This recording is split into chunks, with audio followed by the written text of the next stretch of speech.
Hello, everybody. It is Tuesday, April 19th, 2022. This is your host, Manoli, and this is Manoli's Musings. Oh boy, what are we getting into today? It's just another day, yeah. Well, you know how it goes, huh? I'm sorry, I know this is a little bit late, but I wanted to record it last night, but I had to do this paper, and after that I just wanted to do nothing but sit and watch baseball and just do nothing basically. But I'm here now. But yeah, I'm here now. I hope everyone had a great Easter. If you're not Orthodox, our Easter's not till this Sunday, so we're in the midst of Holy Week. Um, yeah, but if you celebrate Easter or Passover, whatever, on Sunday, I hope it was a good one. And yeah, I went to my grandparents' house. They had a little Easter thing, and it was good seeing them again. 2 weekends in a row, huh? They're lucky, aren't they? They get to see me. No, it's more like I'm lucky to get to see them. Um, yeah. So over the weekend, I asked people to send in some questions because I wanted to do a little, switch up the formula a little bit. Get a little variety here. Now we can branch out a little bit. Now I think we've established the formula. Now we can kind of experiment a little bit. So I had people send in some questions, make me think outside the box or put me on my toes.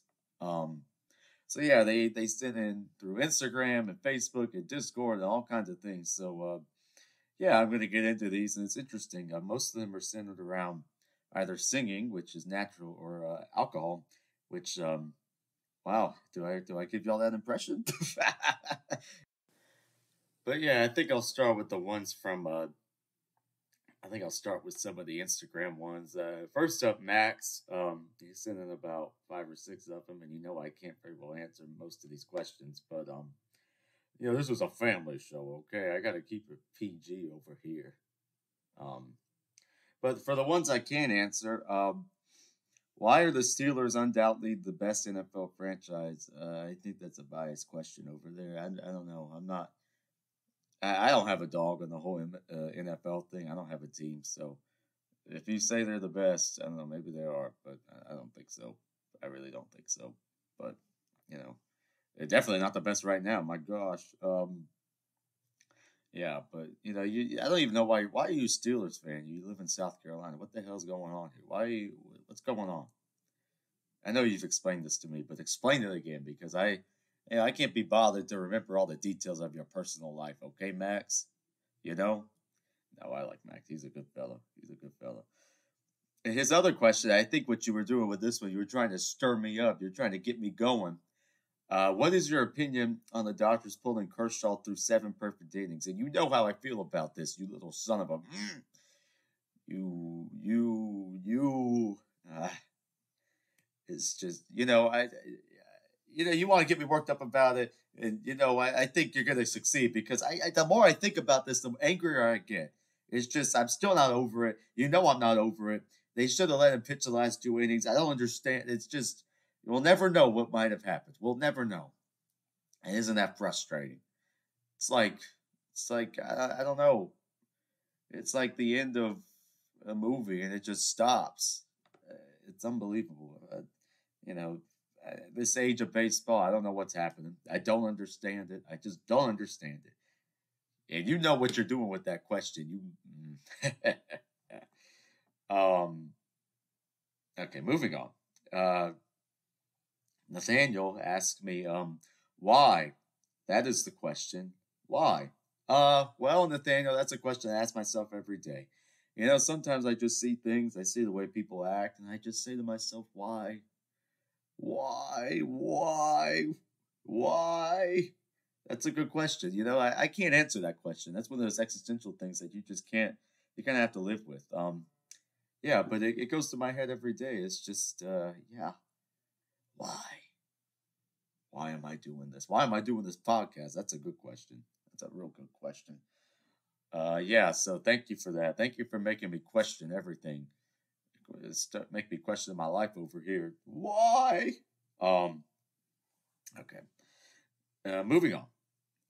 Boo Boo my good friend Boo Boo. How are you? I talked to you yesterday. I hope you're well. Boo Boo asked me, they say patience is a virtue. What causes you to lose your patience? Well, Boo Boo, a lot of things cause me to lose my patience. A better question would have been, what doesn't cause me to lose my patience? But bad drivers, people that barge off of the elevator don't. I'm sorry, people that barge into the elevator don't let you off. What else? People that take up the sidewalk, cyclists, um, people that like to lecture you about everything. They tell you how to live your life, and they start accusing you of things, and people that think they're better than other people. People that think they're so smart and intelligent, and they think that they know everything, know-it-alls. Those really make me lose my patience. I have an example of this. It could be anything. It could be people on the internet talking about singers. They say, "Well, they wasn't so great." You could be talking about anything. It doesn't matter. But this was something that happened over the weekend, and I wanted to talk about this on the show because of whoever this person is, whoever this I can't even say it. I can't say it. Whoever this person is, you know who you are. And I'm gonna call you out. Okay, so over the weekend, I was on Reddit, and I know that's a mistake. I understand. What do I expect from Reddit? But I was on this part of Reddit. It was called Accidental Renaissance, and what it is that you take these pictures that look like a Renaissance painting, just the way people are reacting or positioned or the lighting or whatever. And it's like a modern day picture, but it looks like a Renaissance painting. Anyway, there was this picture. It was from a baseball game or something, and this bat had flown into the stands, and everybody was like reacting in shock and horror and trying to catch it or whatever. It was a funny picture. I thought it belonged in the Accidental Renaissance subreddit. So I said, "Oh, I think I'm going to post this in there." I posted. People were liking it. It's moving up the charts, moving up the charts, and then I get a notification. It said, "Your post has been removed by a moderator because this doesn't resemble anything like the Renaissance." And here's a video that you can watch so you know next time what a Renaissance painting looks like. Well, I'm so sorry, madam. I didn't realize I had to have a PhD in Renaissance art to post in your frickin' subreddit. Is it that important? Was it harming anybody? Was it that harmful that you had to get all snobby on me and come out here with your vast knowledge? Oh, and there's nothing worse than a mod on Reddit that has been given some kind of position of authority. These basement dwellers, they don't know how to handle it. Well, it doesn't resemble the Renaissance. I am sorry. I realized I had to watch a freaking 2-hour documentary on Caravaggio or whatever to be able to post to this subreddit. You snob. You can't say it. I want to say it. I'll say it off the air. Maybe I should just go off the air here and just start spewing because I mean that kind of thing is what bothers me. People that they're like, well, actually, it isn't what a Renaissance painting looks like. Actually, Manoli, Maria Callas wasn't all that great.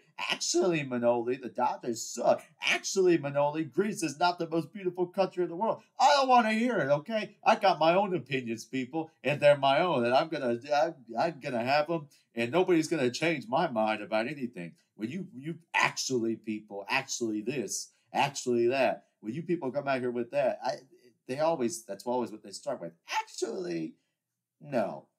Actually, you're a jerk. Um, wow. Yeah. Yeah, that got me going. Yeah, good job, people. You really, wow, what a way to inspire me with your questions just to make me angry over here. But yeah, Boo Boo, that's something that makes me lose my patience when people are jerks, okay? When people are know-it-alls and they're snobs and they're rude, that kind of thing. When they drive badly, which is everybody in the great state of South Carolina. Oh, we can't drive for crap down here. People don't know how to act, especially when these people from the north they come down, they move here, they especially don't know how to drive here. Oh my gosh. That's another story for another day. Okay, well, after that rant, after that raving, what is your Myers-Briggs personality test result? Now, I hadn't done the test in a while. Okay, I hadn't done it, I think, since high school. And I think back then I was an ENFP. But now I took the test again. I took it last night just for you. This is what Manoli does. He does things, he's dedicated for his followers. He does things to make them happy. So I went and I took the Myers-Briggs again, and you know what I got? ENTP, which means let me pull this up here. Hold on. I have it pulled up.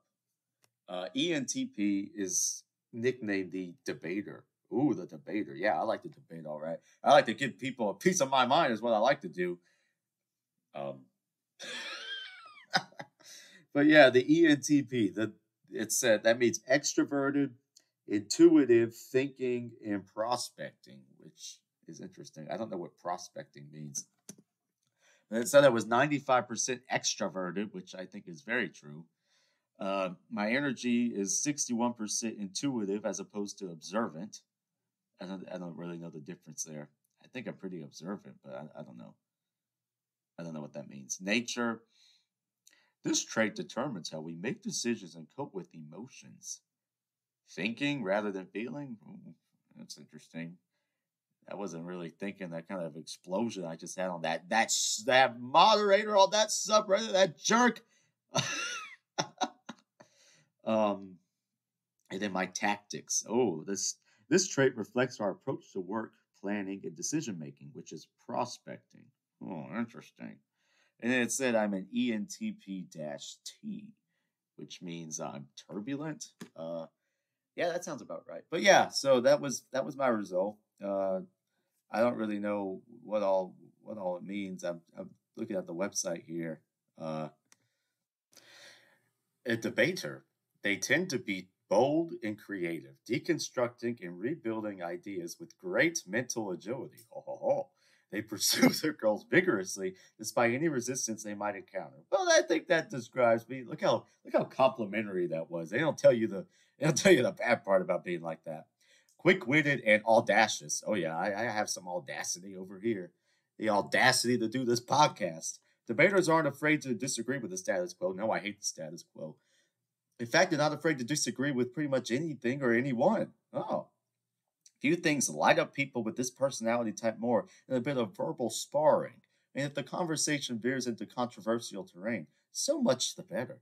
Yeah, I like to verbally spar. All right, that's what I like to do. I enjoy a little back and forth.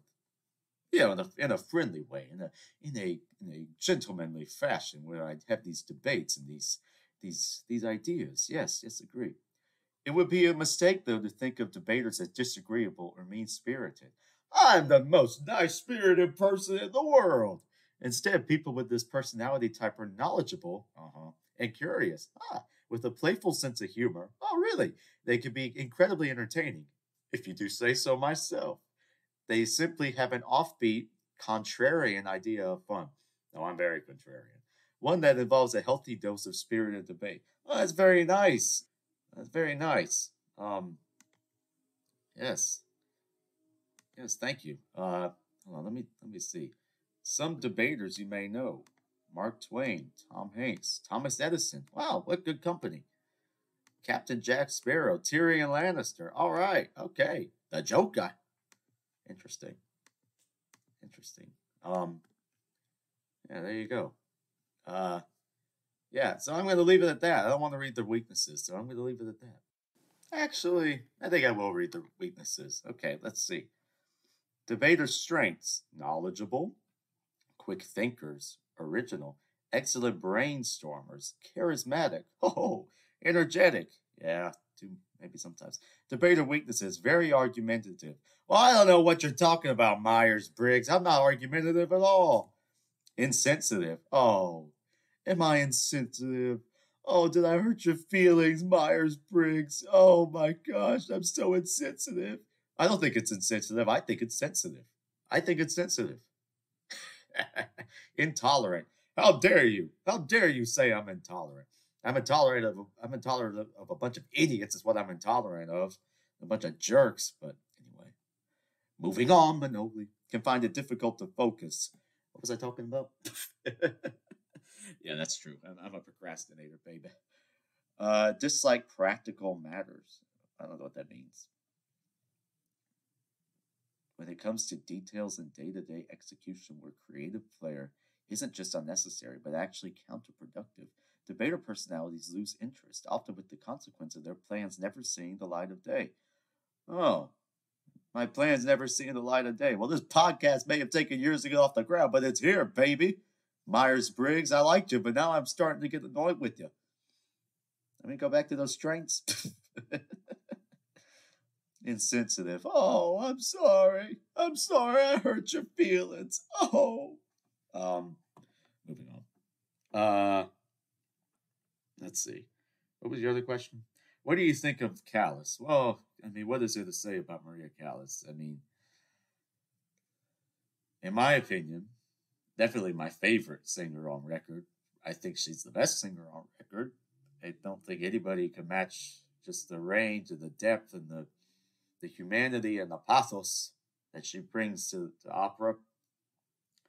I mean, this is the same lady that sang anywhere from Brunhilde to Amina and Sonambula. I mean, this is the range of the performer, the style, the technique is perfect, the diction was perfect, the acting, the singing acting. I mean, my goodness, I mean, just the energy and the feeling. It just there's nothing nothing could have stopped that.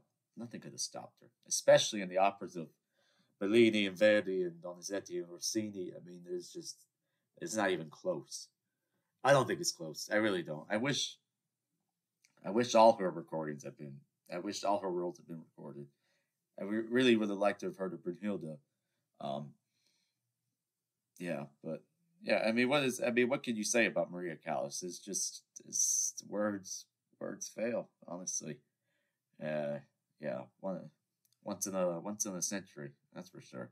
Definitely the successor to the likes of Pasta or Malibran or Lehman, that kind of performer from the 1800s. Definitely their successor. I would say. I mean, I don't know. I didn't hear them, but by description of their art, I think Maria was the closest thing that we got to in the 20th century. But yeah, Maria, I think is the best. That's I'm putting it out there. End of discussion. End of story. Take it to the bank. Maria Callas, people. And no, it's not because she was Greek. It had nothing to do with that. You don't see me. I don't like every Greek singer that ever lived. Um, it's not because she was Greek and I'm Greek. Yeah, you people are gonna come at me with that. And guess what? I didn't even realize she was Greek for a while because her Callas. I didn't realize that was a Greek name. I thought Callas. I thought she was French or something for the longest time. Actually, not that long because once I started looking her up and reading more about it. But when I first started listening to her, I didn't realize she was Greek. I didn't know her full name was Kalogeropoulos. But then I said, "Oh, ha, now it all makes sense, huh? No wonder she's Greek." Oh, the humility of Manoli is just beyond. Please put me in next episode, and I won't get to you. Greer asked if you had to listen to one opera for the rest of your life, what would it be? Well, Greer, I thought about this. This is a hard question, and I think I know the answer, but it would have to be Norma by Vincenzo Bellini, particularly the recording from 1955, La Scala with Callas, of course, Giulietta Simeonato, and Mario Domenico. I think that's my favorite opera recording of all time. That Norma. Just whew, yeah.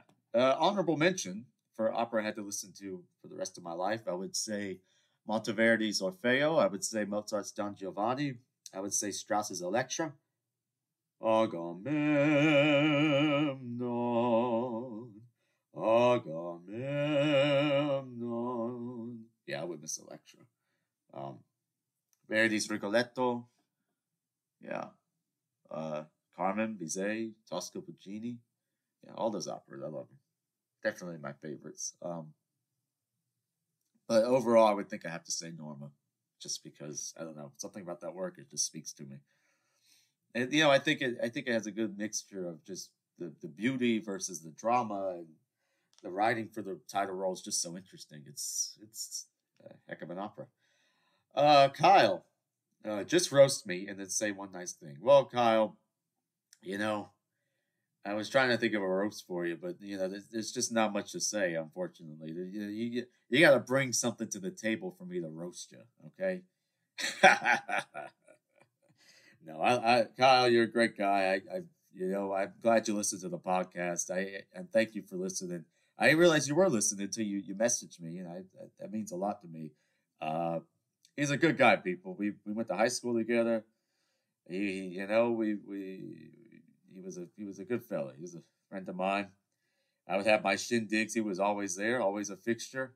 And I would have my shindigs at the Manoli Manor. We can't get too far into that because my mother's listening. Oh no, my mother. I'm gonna confess. To my shindigs at the Manoli Manor. Oh wait, I got caught. But yeah, Kyle's a good fella. I wish you well. I hopefully I get to see you soon. I wish you the best. I wish you the best, Kyle. Hopefully I get to see you soon when I'm back in Charleston. I think that's all the Instagram ones. Let me make sure. Yeah, Max, Nathaniel, Kyle, Greer. Yeah, boo boo. All right. So moving on from Instagram, I'm going to take the one question I got from Discord, which was, what was it? In all caps. What made you decide to do music? Well, Nate, thank you, Nate, for your question. Thank you very much, Nate. It's good to hear from you. I miss seeing you around. You're a good fella. Good fella.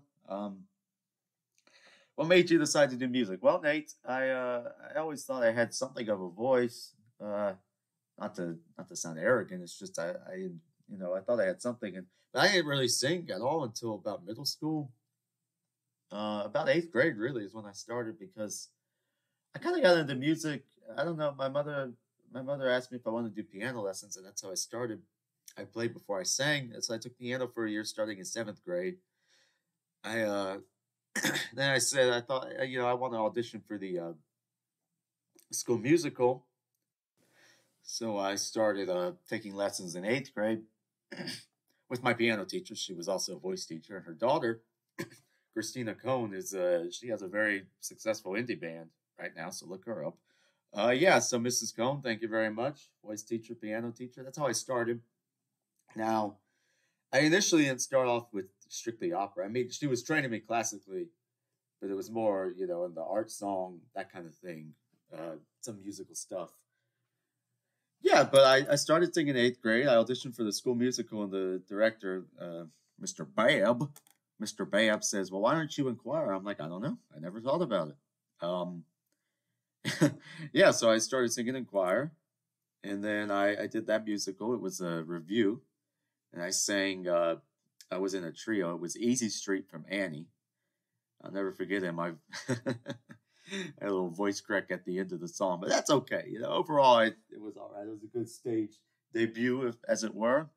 Um, yeah, so that's how I started, and then the opera thing came about.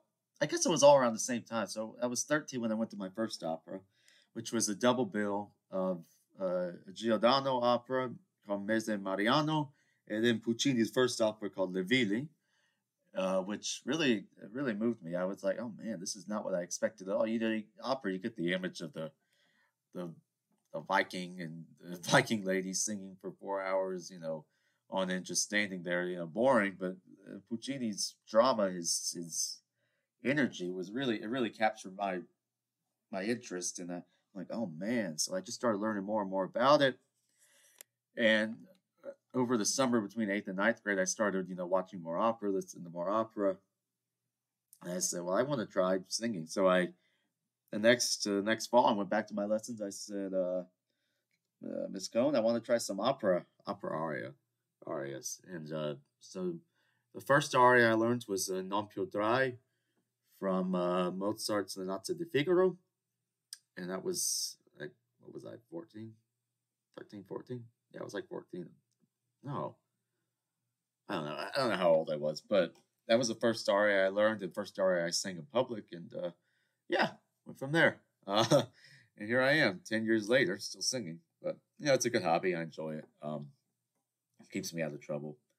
Really, it's just about getting to sing these masterpieces. The works of Verdi or Mozart or Monteverdi or Handel or whoever it may be. It's really about their music. Not so much me, but at least I try to keep it that way. But yeah, it's just a gift. It's a blessing that I was able to keep up with the singing and get to continue studying it in college. Even though it's not my major, it's just something I've enjoyed doing. Uh, my teacher, Mr. Brunson, he's done a good job with me, and I think yeah. So I couldn't be happier really with my singing hobby. I think I've come a long way. I think I got a long way to go. But yeah, so thank you, Nate, for that question. Good question. Now moving on to the questions from Facebook. Facebook. Uh, we have one from Jason, and these are all alcohol related. So yeah, thank you for that. Uh, Number one, what is your favorite beer? Well, Jason, it's a tough question because it depends on my mood. If I'm just out on the town, I'm just looking for something that I like the taste of, something just to keep me level headed. You don't want to get too messed up. I would stick with the Mick Ultra. I find them very refreshing, particularly when they come out the bottle. The can ones are not as good. The aluminum ones, the taste is not the same. It's a little too. I would say it's something with the condensation. It gets a little too watery for me. But when they come out the bottle, they're pretty tasty. That's a good light beer. Um, I like a Stella. I want something a little more full as far as things that are widely available. Modelo, I really like. Uh, usually if I'm gonna buy beer, they keep it in my fridge. It's either gonna be a Stella or a Modelo. Um, Corona sometimes, and sometimes I'll keep McUltra in my fridge. For craft beer, as far as that goes, I like. There's a brewery down in Charleston called Edmund's Oast, and they have some interesting stuff. They have a peanut butter and jelly beer, which I think is disgusting.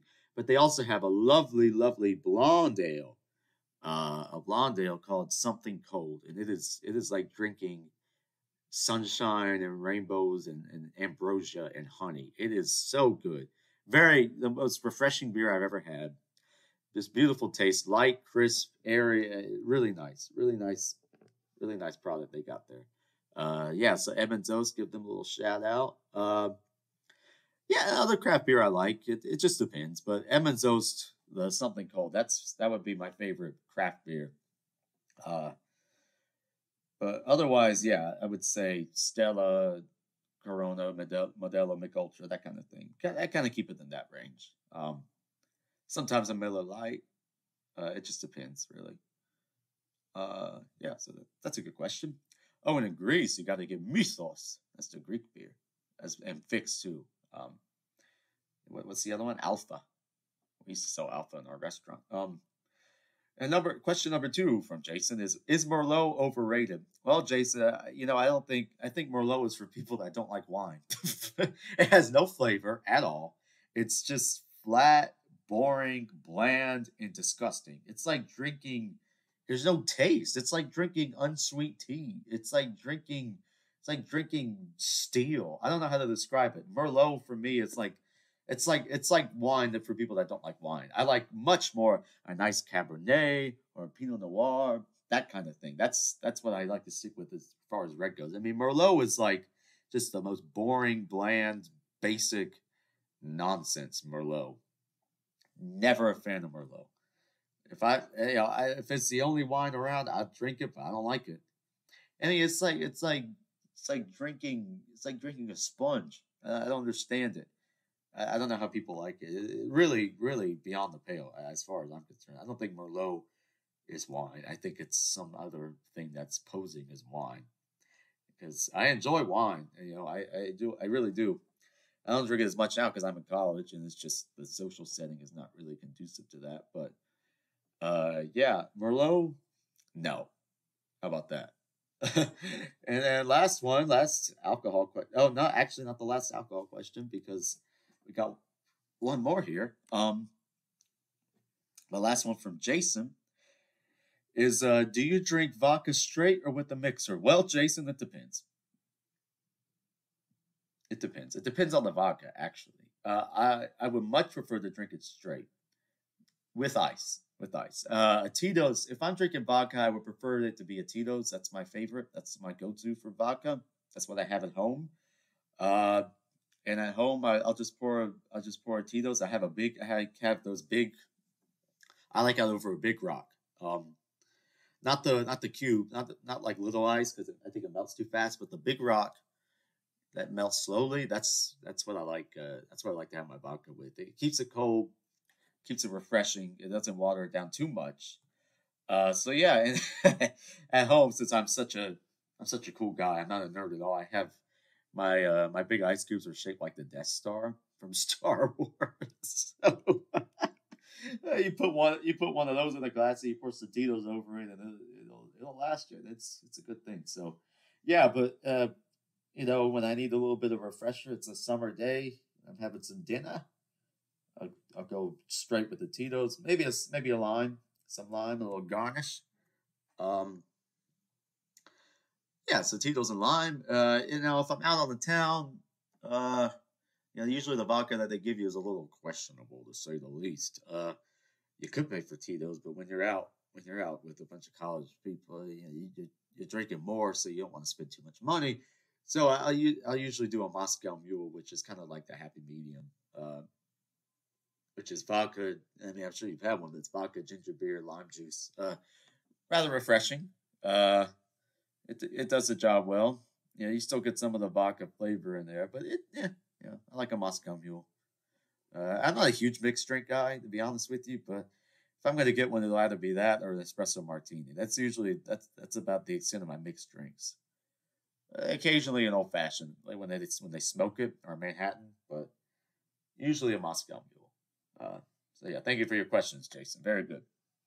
Now, Jake, and happy birthday, Jake. It was yesterday, but I'm going to sing for you anyway. Happy birthday to you. Happy birthday to you. Happy birthday, dear Jake. Happy birthday to you. Happy birthday, Jake. I love you, man. You're a good fella. You're a great guy. I'm happy for you. Happy I made it another. Not that I was worried about you, but you're a great guy. And I wish you a happy birthday, and I hope I'll talk to you soon about our little Survivor thing we got going on. Um, Another hobby of mine is that I play online Survivor, which makes I'm really revealing myself to be a nerd here. And I don't like to tell many people that, but I do play it. It's a fun hobby. It's a fun thing to do. And you're asking, how does that work? I'll explain at a different time. But it's a fun hobby of mine. I also host my own online Survivor series, and Jake is a co-host with me. And Jake's a great guy. So thank you, Jake. And Jake's question is, have you ever had Malort or Malort? Malort? If so, please explain your experience. If not, come to Chicago and we can have some. Well, Jake, I have not. Excuse me, Jake, I have not had Malort. I had to look it up to see what it was. Apparently, it's a Chicago. Here's their website. It says a Chicago icon. Jepson's Malort has the aroma and full body flavor of an unusual botanical. Its bitter taste is savored by two-fisted drinkers. So it looks here like a liqueur. Oh, liqueur. That sounds like something I would like. I kind of like that kind of thing that tastes. People think it tastes horribly, but I like it. Uh, but no, I would like to try that. That's a Chicago thing. So, can you get it elsewhere? Because I don't know the next time I'm going to be in Chicago. If we are, I'll come see you, Jake. We can down some Malorts. Yeah, it'd be a good time. Have a cigar. Uh, but yeah. Happy birthday, Jake, and thank you for your question. That's actually going to do it for me. That's all the questions I had. Anybody else who didn't get a chance to write one, ask me and I'll answer it next time. You can always ask me anything. Manoli is an open book. What you see is what you get, okay? I like to keep it real. I like to keep it open for you people. I like to present myself. Here I am. Take it or leave it. If you like me, I love you. If you don't like me, well, out. Out. Out. You are a blabbermouth. Well, Ralph Cramden for you there. Really taking it back to the great one, Jackie Gleason. Wow, he's gone off the rails. He doesn't know what he's talking about. He's gone off the rails. He's gone crazy. Oh, when we did the Offenbach in the spring with the opera company here, there's one it had spoken dialogue. I inserted a little bit of Gleason to the dialogue. I did a little humana humana humana. Um, the great one, love the Honeymooners. That's another great show I like. If you've never seen the Honeymooners, for God, please watch it. It's so funny. Between the Honeymooners and the Sopranos and Curb Your Enthusiasm, I think I can live off of those three shows. Just genius, genius, genius. But yeah, I think that's gonna do it though. That's all the questions I had. Thank you to everyone who wrote in. Again, if you ain't got a chance to write in, if you know I was taking questions, you can always ask, and I'll answer it for you. I'll give it to you straight. Okay. But I got to keep it within the realms of the family show. This is a family show here. All right. Manoli is for the people. All right, y'all. Thank you. Thank you for listening. I have 2 interviews this week. They're gonna be. I don't know when exactly they'll be up, but I'm gonna present them for you. 2 guests, and hopefully it goes well. And that's gonna be it for me today. Thank you very much. Thank you for listening. Always subscribe and like and follow me or whatever it is that you do. And yeah, I hope you have a great Tuesday. Tuesday. All right. Have a good one. Thank you.